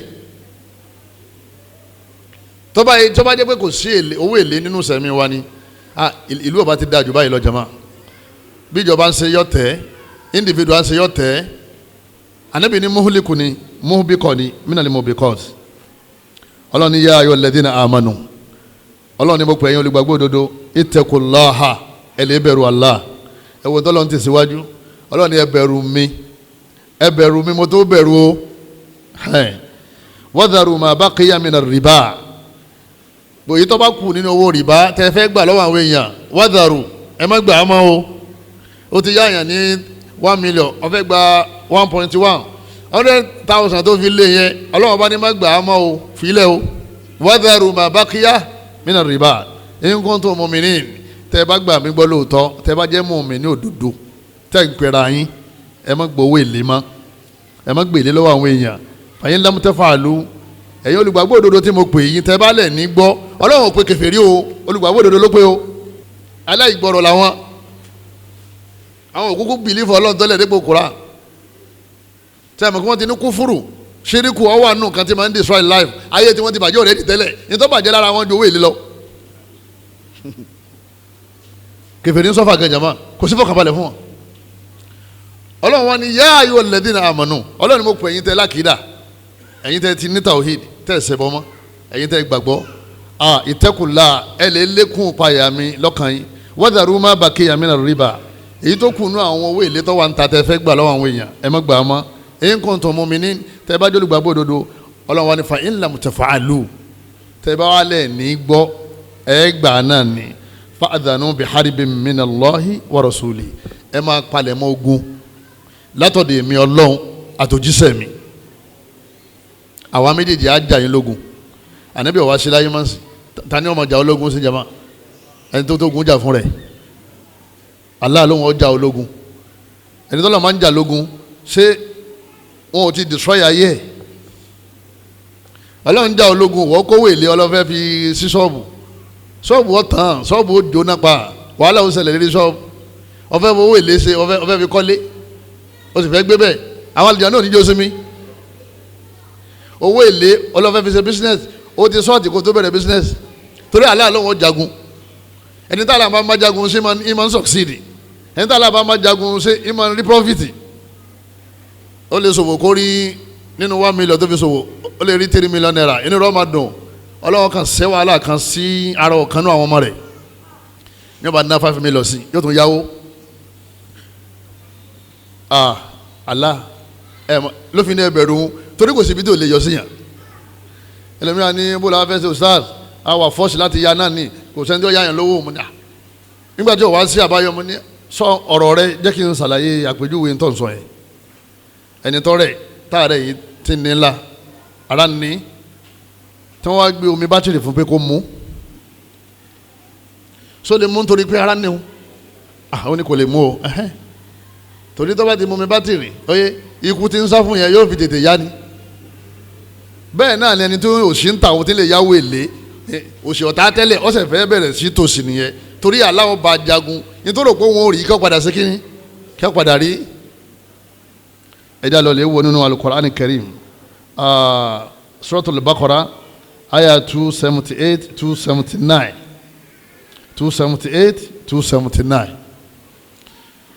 nítorí àwọn sẹ́yìn lọ́rọ́ gbogbo ọ̀rọ̀ fatiwa àfa kan ní Cairo àfa kan ní Maka àfa kan ní Maiduguri àfa kan ní Ìbàdàn lẹ́kọ̀ọ́ mọ́mọ́ gbọ́ fatiwa mọ́ Allah ti ṣe fatiwa bí Allah ti sọ̀rọ̀ ti mẹ́ni kó mẹ́ bọ́ ọ bá ti ń ya owó èlé ó rí wàhálà bọ́ọ̀ bá ń gbowó èlé lọ́wọ́ àwọn èèyàn ó rí wàhálà. Owó èlé ẹ máa pa business ni o, ẹ sì máa ń destroy life. Mo ríṣẹ́ gbọ́dọ̀ ti ríṣẹ́ wọ́n dákọ̀ báǹkì ẹnu rẹ̀ ń dùn nítorí ṣe àlàkó tó ń bọ́ wọn mọ́ṣáláṣí pé òun ríṣẹ́ ó ríṣẹ́ ni bí wọ́n ti ń gbowó èlé. Ọlọ́run sọ wa ń bẹ̀ o, dídẹ mú mu wa kọ́ lọ́mọdé ọ̀há o, àmukátà dúà jẹ́mọ́ àwọn tá a ti jọ́ mọ̀ ya ẹja máa ràn wá lọ́wọ́, ẹja máa dáwọ́ papọ̀ ká máa ṣe business torí tá a bá ti ní àyáwó èlé a gbọ́dọ̀ wá bayọ̀ o, ebi ń pa àwọn èèyàn o, ìyà ń di àwọn èèyàn sàn án tẹ́wọ́n ní ìyà ń di èèyàn sàn án. Nínú tí ó sì fa sábàbí tí ìlú ṣe rí báyìí owó èlé yìí náà jẹ́ kàn bẹ́ẹ̀. Kéèyàn tó wá máa fi tọ̀ tábà ọ wà ní pírọ́blẹ́mù tó lè yáwó èlé. Ọlọ́mọṣẹ́ ìṣàánú wa o. Ẹlẹ́ẹ̀karùn-ún akilu malil yatim, òun náà ni kéèyàn máa jẹ owó ọmọ òrukàn. Ta ni wọ́n ń pè lọ́mọ òrukàn? Ọmọ òrukàn náà ni ẹni tí mamata abu wa sọkiri, ẹni tí bàbá rẹ̀ kú tọ́mọ yẹn ò sì ti bàlágà, tọ́mọ ti bàlágà ó ti kó lọ́mọ òrukàn, òun náà ti di less privilege,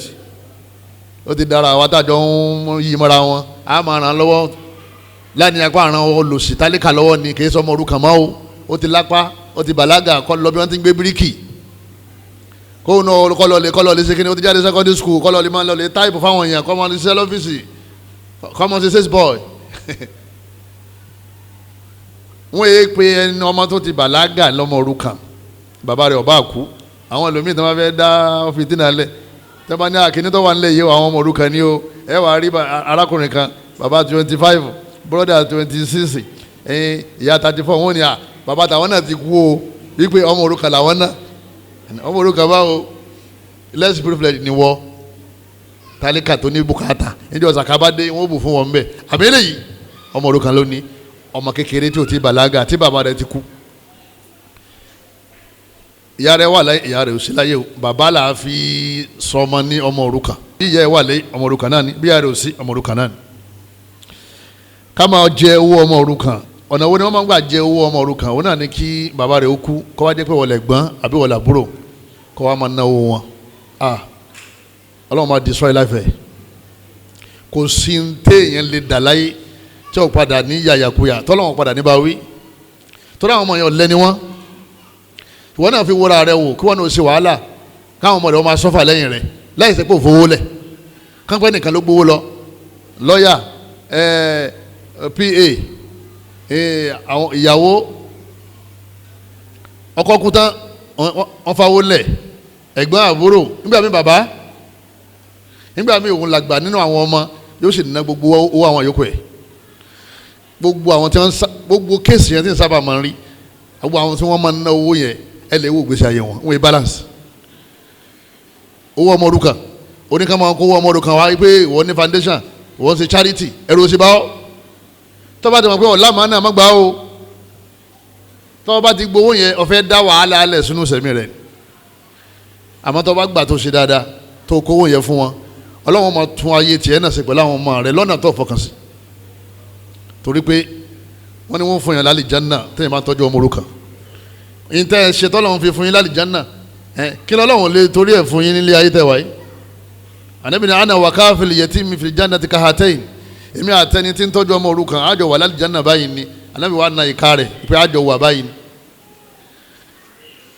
Nítorí ṣe tí wọ́n fi fún ọ lálìjánná ó yẹ kó fi béèrè orí lọ́dọ̀ Ọlọ́run. Ọlọ́run wọlá pé owó ọmọ òrukàn tí ń bẹ lọ́wọ́ mi èmi náà, Ọlọ́run wọlá pé owó tí bàbá wa kó kalẹ̀ mo yọ tèmi mo fún gbogbo àwọn àbúrò mi tiẹ̀, wọlá pé mo bá wọn tọ́jú owó wọn tán fi dàgbà mo kó lé wọn lọ́wọ́ wọ́n sì sínú fún mi. Nítorí ṣe tó fi wà lìjánà pẹ̀lú Ànábì ni wọ́n wá ní fún olówó ní fún lálàáfíà wọn ní fún láṣẹ orí láyé. Gbogbo ẹni tí máa ń tọ́jú ọmọ òrukàn àṣírí wọn ètò o, ẹni máa sì náwó ọmọ òrukàn ayé wọn máa ń bàjẹ́ ni. Ọlọ́run ọba ní innal ladhina ya'kuluna amwalal yatama zulma, Ọlọ́run ní gbogbo àwọn tí wọ́n máa ń jẹ owó ọmọ òrukàn ní tàbùsí innama ya'kuluna fi butunihim nara, wàhálà dé àbí wàhálà òde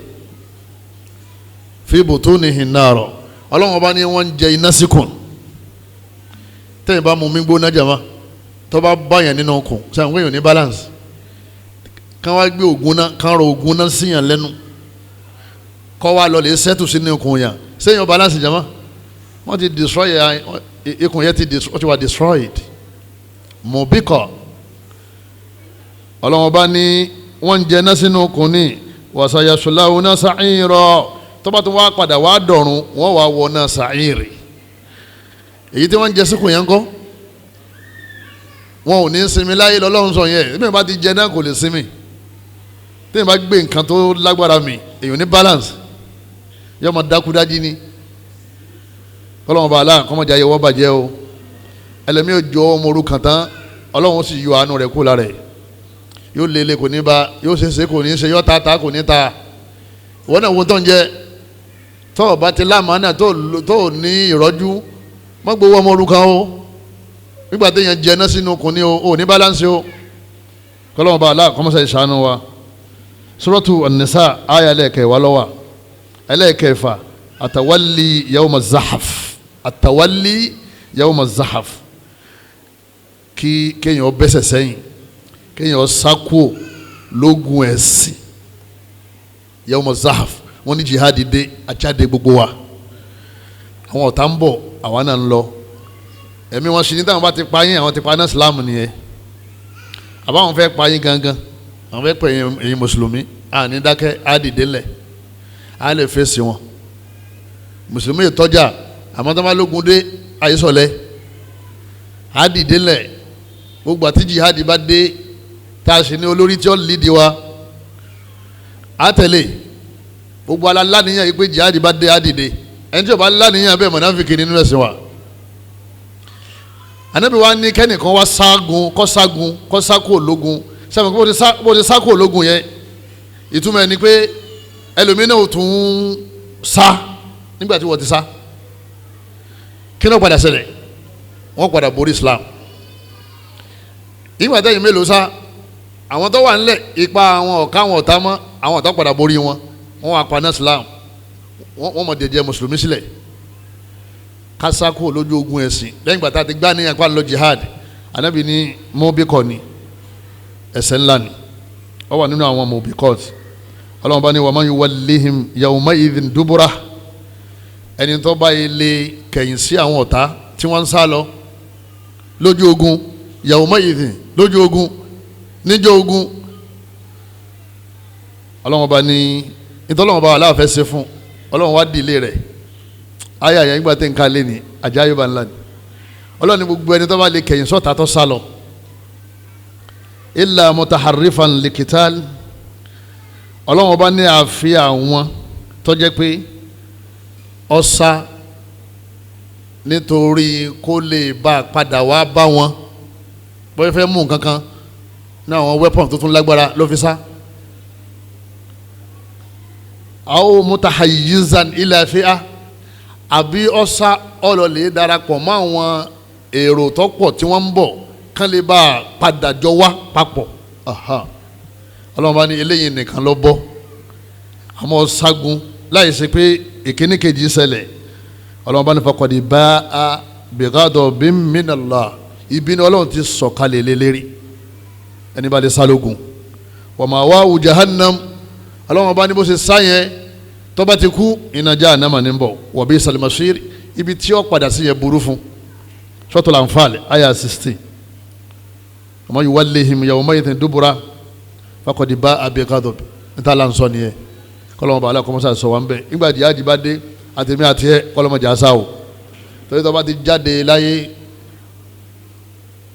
nínú ogun jihad gbogbo ẹ̀ṣẹ̀ tó ṣẹ̀ pátá kò sí èyí tí wọ́n béèrè mọ́ lẹ́yìn gbèsè tó bá jẹ́ ọmọ Ànábì Adam ọlọ́lẹ̀ wà níbo nínú barisakh tó ọmọ gbádùn bẹ́ẹ̀ tálíkì àmọ́ fi tó tó bá dúró àlìkìyàmà ọlọ́run wà fi ọ sínú àlìjẹ́nà ẹlẹ́ẹ̀keje ní parí òní kọ́sífù al-muhsanati al-mu'minati al-ghafilat kéèyàn máa parọ́ mọ́ àwọn obìnrin al-ghafilat ay al-afifat àwọn obìnrin tí wọ́n ṣe sìnà tí wọ́n ṣe ránù al-mu'minati wọ́n jẹ́ olùgbàgbọ́ òdodo wọ́n yẹ sọ ní ránù èyàn wá ń parọ́ sìnà mọ́ wọn wípé ẹlẹ́yà yẹn aago mẹ́wàá alẹ́ àná mo rí tí ń dábọ̀ àwọn kìnìún yẹn àwọn náà ń ṣe sìnà o sẹ́ẹ̀rí bó ṣe sọ yẹn bó ṣe ra sọ yẹn ayé rẹ̀ ti bẹ̀rẹ̀ sí bàjẹ́ kọ́sù ojú òpó rọ́mọ́ obìnrin tó mára dúró ọwọ́ àpárọ̀ mọ́ ọba olóko jẹ́ ó di fẹ́mu ẹ̀ mú bí kọ́ ni mú líkà ni gbogbo nǹkan rẹ̀ ó sì máa bàjẹ́ ọmọ ya tọ́ ọ bá parọ́ sinimá yàngàn nílé ayé ń bí wọ́n ní ká fún ọ lẹ́gbàá 80 tó bá fẹ́ túbá ọ jẹgba 80 kọ́lọ́hún tó lè fèrè jàn tọ́ ọ bá jẹgba tó bá fi kú ó lè wọ̀ náà lọ́rùn ọlọ́run bá aláà ní walladhina yarimuna al-muhsanati gbogbo àwọn tí wọ́n parọ́ mọ́ àwọn obìnrin tí wọ́n mára dúró thumma lam ya'tu bi arba'ati shuhada wọn ò dẹ̀ profile èèyàn mẹ́rin tó rí wọn nígbà tí wọ́n ṣe sìnà tó ń sọ yẹn fajliduhum thamanina jalidatan ọlọ́run ọba ní tí wọ́n bá fẹ́ túbá ẹnì wọn ní blala 80 wala taqbalu lahum shahadatan abada ẹ má wàá gba ìjẹ́rìí wọn láyé gbogbo àti wọn bá ń jẹ́rìí ẹ má pè wọ́n tí wọ́n bá yọjú ẹ lé wọn wa ulaika humul fasikun àwọn tí wọ́n bá yé jẹ́ ni wọn. Suratul Nur aya ẹlẹ́ẹ̀kẹrin ọlọ́run bá aláǹ sọ nínú aya mi ó ní innal ladhina yarimuna al-muhsanati al-ghafilati al-mu'minati gbogbo àwọn tí wọ́n lẹ̀ kó rọ́ mọ́ àwọn obìnrin tí wọ́n mára dúró tí wọ́n ń pè wọ́n lálágbèrè lu'inu fi dunya ọlọ́run bá ní òun ti ṣépèlé wọn láyé ayé wọn ò tún balance mọ́ fi dunya ilé ayé ni wàhálà ó ti bẹ̀rẹ̀ wal akhirah yóò wá bá orí burúkú yẹn dọ́run ọlọ́run tó wá ṣépèlé lọ́run walahum adhabun alim ọlọ́run bá aláwọ̀ wá jẹ wọ́n níyà walahum adhab ọlọ́run ní wọ́n jẹ ìyà yẹn níbo wọ́n ti jẹ́ nínú náà jahannam ni Suratul Nur aya 23 eléyìí náà ni asabu alimubiqat kọ́lọ́ mọ́sá sọ́ni kọ̀ọ̀kan wà níbi aburú àwọn nǹkan méjèèjì tá a kà yìí má jẹ́ ara síbẹ̀ o ọlọ́run bá aláà kó ṣọ́ wa kó ṣọ́ ẹ̀mí wa kó ṣọ́ ẹnu wa kó ṣọ́ ìrìnsí wa gbogbo tá a kà kalẹ̀ yìí abiyalá ọlọ́run ní mú yẹn dúró sẹ́rí ọkọ̀ ojú omi wa ọ wà lérí omi tó jìn atẹ́gùn wa ń fẹ́ àwọn atẹ́gùn yìí yìí máa ń jẹ́ kí ọkọ̀ ojú omi ó dojú délẹ̀ ni òun náà ni ọ̀pọ̀lọpọ̀ àwọn nǹkan tá à ń rí lórí social media yìí ó ti kọjá agbára wa ẹni tí kò wá fìtínà lọ fìtínà wá bá nínú ilé ìbá àfa kan ní pariwo oúnjẹ òní ló ní àwọn ọmọ wọn ní kò sóògùn àfa làwọn àwọn ń ṣàdúrà àwọn ń sóògùn ó ní ọṣẹ kan bẹ lọ́wọ́ òun téèyàn bá fẹ́ wẹ̀ láti ojúgun lèyìn ó ti wẹ̀ lọ sókè odò tó ti wẹ̀ yẹn ò ní kú olódò yẹn tó fi gbà láti wó mo ní irọ́ ní ń pa òpùrọ́ ni tó bá jẹ́ pé yín ti ń sọ yẹn rí bẹ́ẹ̀ ó ti yóò ti jù bá ń lọ àwọn adánilọ́nà yẹn pọ̀ tí wọ́n ń dá yẹn lọ́nà lójú ọ̀nà àkídà tó ń jẹ́ kẹ́ proceed nínú ìrìn àjò ẹ̀mí ìrìn àjò tawhid tẹ́rìn social media sọ́ra ẹ tó bá ti wòwòkúwò àbọ̀ gbọ́gbọ́kúgbọ́ ó rèrè òkèrò ẹni tó ní òun lọ́sẹ̀ kan yín sí pé ojúgun lèyàn ti wẹ̀ ẹ dákun torí tọ́lọ́mọ bá a la ẹ rò pé bó ṣe wú yẹn kò ní sáwọn tí ó pè é ìfún nínú àwọn alájà ẹlẹ́hà gan lè pè é àáfà lè pè é ìpè dákun fún òun níṣẹ́ yẹn òun gbà wọn ni ń polówó ọjà ni ti pásítọ̀ náà bẹ́ẹ̀ àwọn chọ́ọ̀chìsì òpùrọ̀ ń bẹ́ẹ̀ kálukọ́ kan bọ́ síbẹ̀ kíní kan ìwé ọ̀la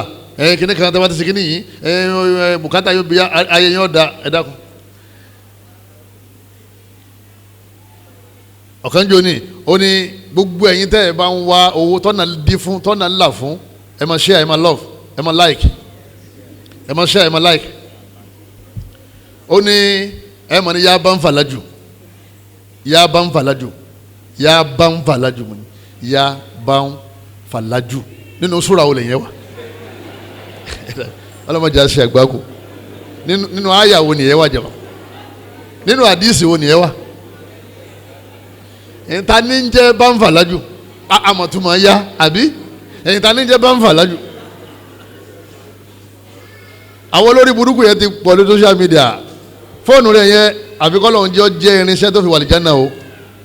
mọ̀bí tó wọ̀ o mọ̀bí tó máa lọ mọ̀bí tó máa gbọ́ ayé ti gbẹgẹ́ o